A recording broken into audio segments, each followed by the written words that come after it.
ধারণা করা হয় এটি দেশের দ্বিতীয় বৃহত্তম পশুর হাট, যেখানে একদিনেই কোটি কোটি টাকার গরু কেনাবেচা করা হয়। বরেন্দ্র অঞ্চলের এই হাটকে কেন্দ্র করে প্রতি সপ্তাহে সৃষ্টি হয় এক বিশাল জনসমুদ্রের। কেউ গাড়িতে করে, আবার কেউ বা পায়ে হেঁটে একের পর এক গরু নিয়ে আসছেন হাটে। উদ্দেশ্য ভালো দাম পাওয়া, কারণ এটি এমন একটি গরুর হাট যেখানে ক্রেতা বিক্রেতা উভয়েই আসেন ন্যায্য মূল্যে গরু কিনতে কিংবা বেচতে। গরুর দাম মোটামুটি ভালো, খারাপ করা যাবে না।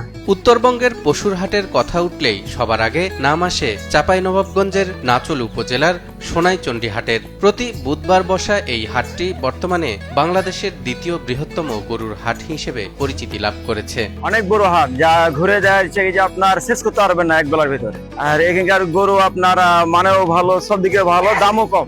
সপ্তাহে মাত্র একদিন বসলেও এই হাটের প্রভাব থাকে সারা দেশ জুড়ে। রাজশাহী, নওগাঁ ও স্থানীয় জেলাগুলো ছাড়াও ঢাকা, চট্টগ্রাম এবং সিলেট থেকে বড় বড় ব্যাপারীরা এখানে আসেন উন্নত জাতের গরু সংগ্রহ করতে। শুধু যে বড় গরু পাওয়া যায় তা নয়, দেশি জাতের ছোট ও মাঝারি গরুর জন্য সোনাইচন্ডী হাট ক্রেতাদের পছন্দের শীর্ষে।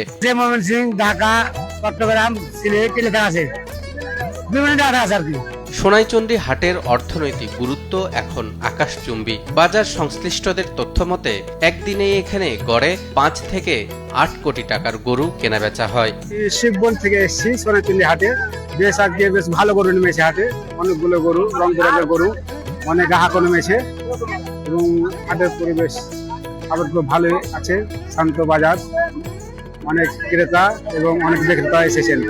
বিশাল অঙ্কের টাকা লেনদেন হওয়ায় এবং হাজার হাজার মানুষের সমাগম ঘটায় নাচোলের স্থানীয় প্রশাসন ও হাট ইজারা কর্তৃপক্ষ নিরাপত্তার বিষয়ে বেশ সচেতন। গ্রাম পুলিশ এবং আইন শৃঙ্খলা রক্ষাকারী বাহিনীর টহল এই হাটে নিয়মিতই দেখা যায়। ঐতিহ্যবাহী হাট, এখান থেকে বিভিন্ন দেশের আনাচে কান থেকে, দূর দূরান্ত থেকে অনেক টাকা রাজ্য এসেছেন এবং অনেক ক্রেতা এবং বিক্রেতা এখানে উপস্থিত হয়েছেন। পেশাদার ব্যাপারী থেকে শুরু করে প্রান্তিক খামারি, সবার জন্যই সোনাইচন্ডী হাট এখন এক আস্থার নাম। উত্তরবঙ্গের পশুর বাজারের এই প্রাণকেন্দ্রটি দেশের সামগ্রিক মাংসের চাহিদা পূরণেও বড় ভূমিকা পালন করে আসছে।